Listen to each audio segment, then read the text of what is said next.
Hit it. Ladies and gentlemen, we got him. All right. So listen, not too much celebration. The celebration is about Joe Biden did the right thing, and I'm going to give him huge credit here in a second. And we now can beat Donald Trump. That's what you should be excited about. So in terms of Joe Biden, what's done is done. Let history deal with how his record is viewed. I'm about to give you his final hours and his final days as he was a candidate giving up power. And that is a really interesting story that tells you all you need to know about politics. But before we do any of that, just a tip of the hat to Joe Biden, who did something that Donald Trump refused to do. Yeah, you might say it was late, and I would say that it was late. I wish he had done it earlier. I wish he'd done it a year earlier. We'll talk about that in a second. I wish he'd done it 3 weeks earlier. Having said all that, when Donald Trump lost an election, he still couldn't let go of power. And he did a fake elector scheme, he did a coup against America. Joe Biden, still well ahead of the election, when he saw the handwriting on the wall, he did the right thing and he stepped aside for the good of his party and for the good of his country. Was it dragging and kicking? Yes, I'm going to give you the details on that in a second. But the bottom line is credit where credit is due when someone gets to the correct decision, which is exactly where Joe Biden wound up.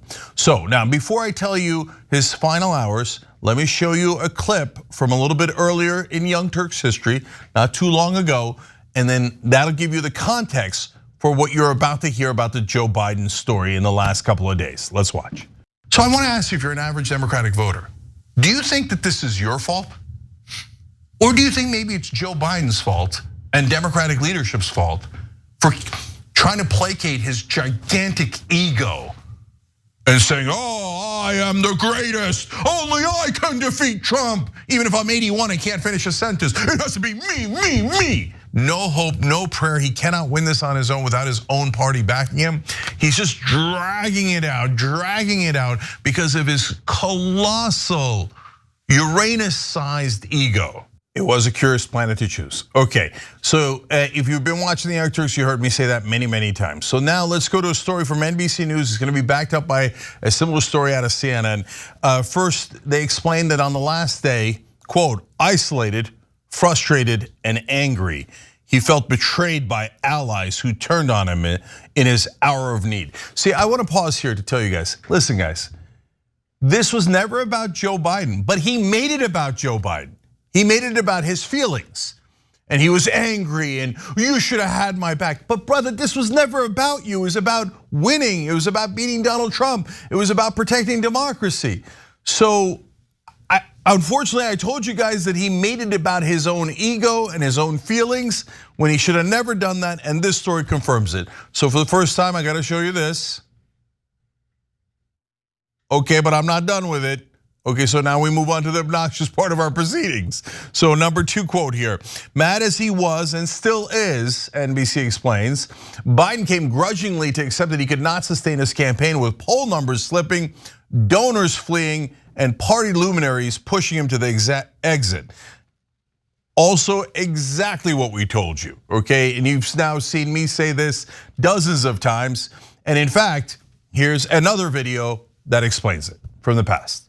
Now reporting out about how the donors are very upset. They felt that they were misled, etc. And everybody's furious at the internal staff of Biden. The donors aren't going to give any more money to this guy.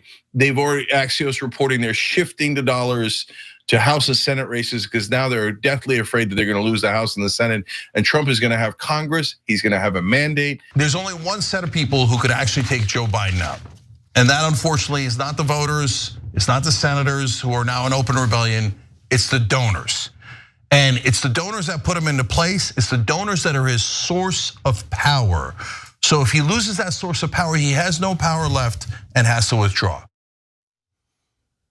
All right, let's give you another quote that confirms exactly how it went down, just as we explained earlier on the Young Turks.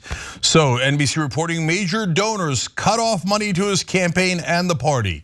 In drip, drip, drip fashion, elected officials started to call for him to drop his bid. So Sorry, but told you. The donors run this place. Guys, we do the told you and all that stuff and show you the earlier clips, both because it's fun, but mainly because you see that these things are predictable. So when they tell you, oh, they have ideological debates and they're having a policy discussion within the Democratic or Republican Party, nonsense. No, the donors control. Thanks for watching. Our audience has helped build TYT into the media giant it is today. Together, we can accomplish anything. Support our work and join us at tyt.com/team. And the only other set of people that were relevant here, as I explained to you in dozens of other clips, were the Democrats in Congress, because they're going to lose their elections, and the polling indicated that. So now let's go to the next quote from CNN this time. When Biden huddled with his two closest advisors Saturday, the information they provided on polling and where top Democratic officials stood underscored that a path to victory was, quote, basically non-existent, according to another person familiar with the matter. Sorry, but told you. So, and here's another important reason why I'm doing that. Because guys, when I said he had a near zero chance of winning, these same people said, outrageous, ridiculous, how dare you? I mean, maybe he slipped to 49 or 48% chance of winning. And tons, literally millions of good people in this country believed them that it was a super close race. So when I said it was near zero, people were like, oh, you're crazy, no way.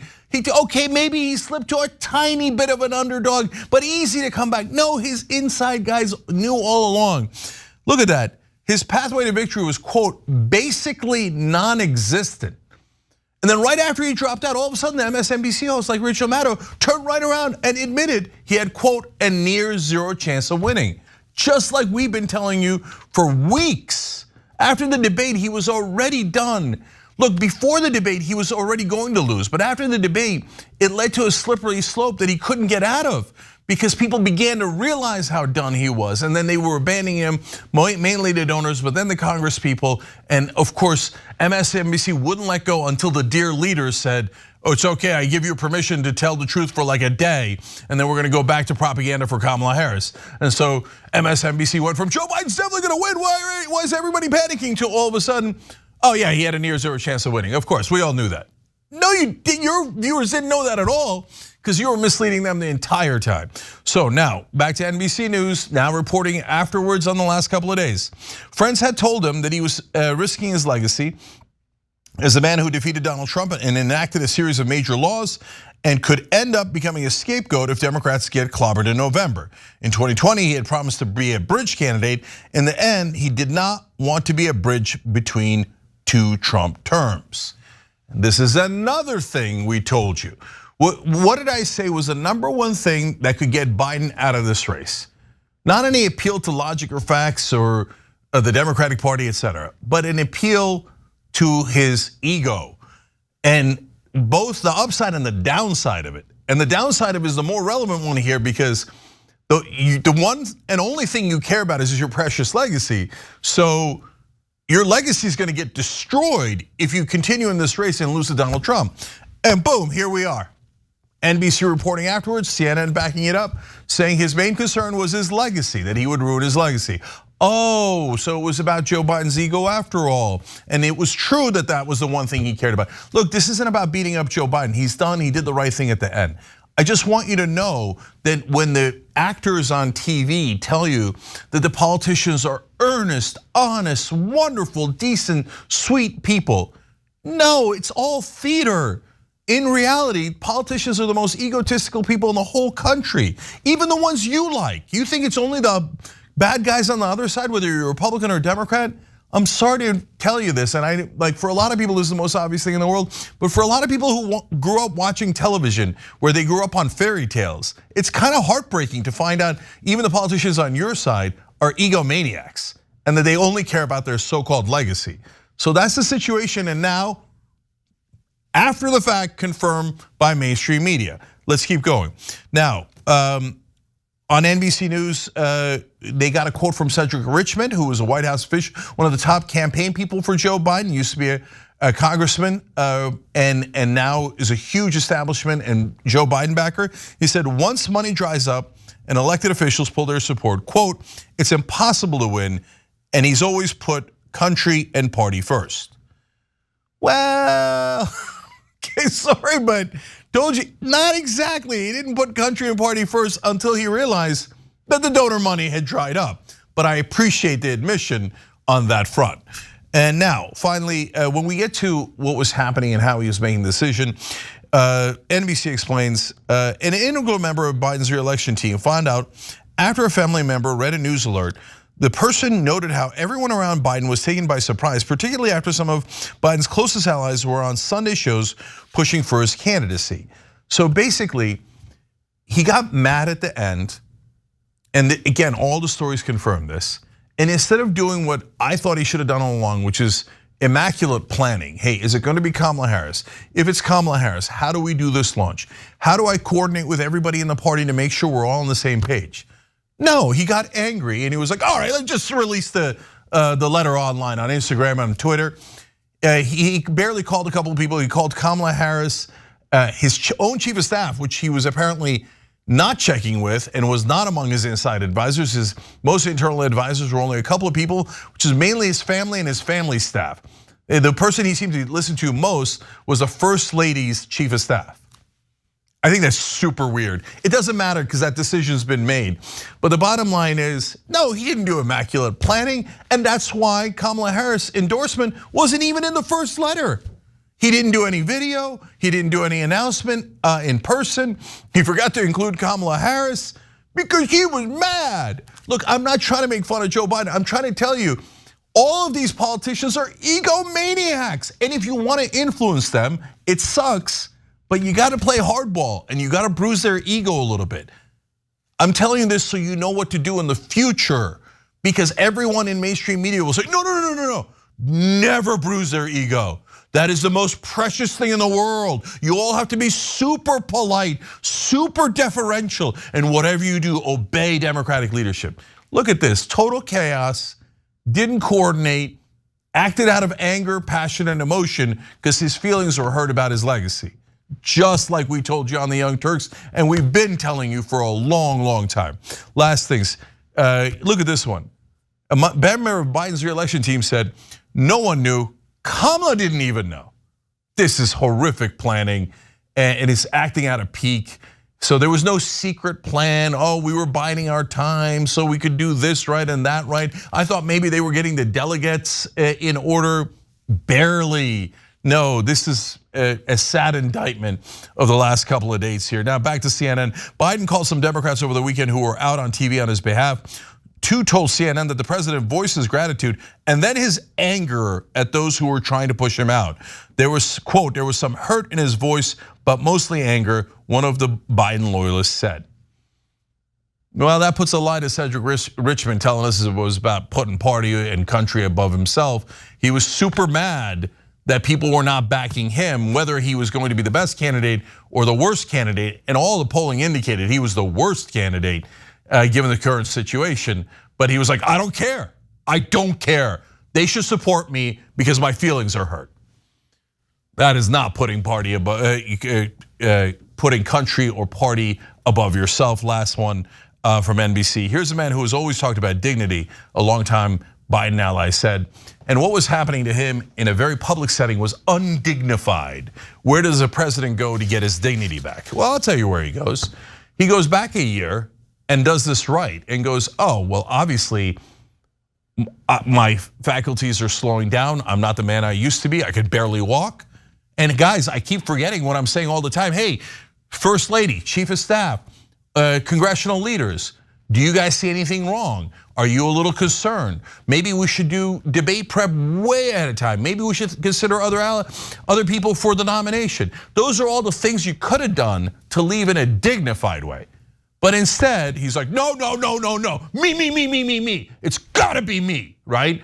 And now, all the media that told you he was the greatest, sweetest old grandpa from Scranton and just the most empathetic man you've ever imagined, now that he's gone and out of power, they all admit, yeah, he was obsessed with himself, obsessed with his emotions, legacy, career, ego, and barely thinking about what's right for the Democratic Party. How in the world do we beat Donald Trump? You see me animated more than anyone else on how do we beat Trump? How do we get the best candidate to beat Trump? He's barely thinking about it. He's thinking about, oh, should I be 2 terms or 1 term, etc. Look, last time, it's over. And thank you, Joe Biden, for making the right decision. We appreciate it. It's definitely not too late. And he did it in enough time. And it is a giant contrast to Donald Trump, who couldn't get to this point, who couldn't ever let go, who proved to be Gollum and chasing after Precious over and over again. So Joe Biden did the right thing. And I talked about his good record in the videos I made over the weekend. You should check those out. But the bottom line is, for these politicians, do not believe them when they tell you, oh my God, I care about you so much. And so I have all these ideas and principles and I'm trying to get that done for you. No, unfortunately, almost all of them are obsessed with themselves. Thanks for watching The Young Turks, really appreciate it. Another way to show support is through YouTube memberships. You'll get to interact with us more. There's live chat emojis, badges. You've got emojis of me, Anna, John, JR. So those are super fun. But you also get playback of our exclusive member-only shows and specials right after they air. So all of that, all you gotta do is click that join button right underneath the video. Thank you.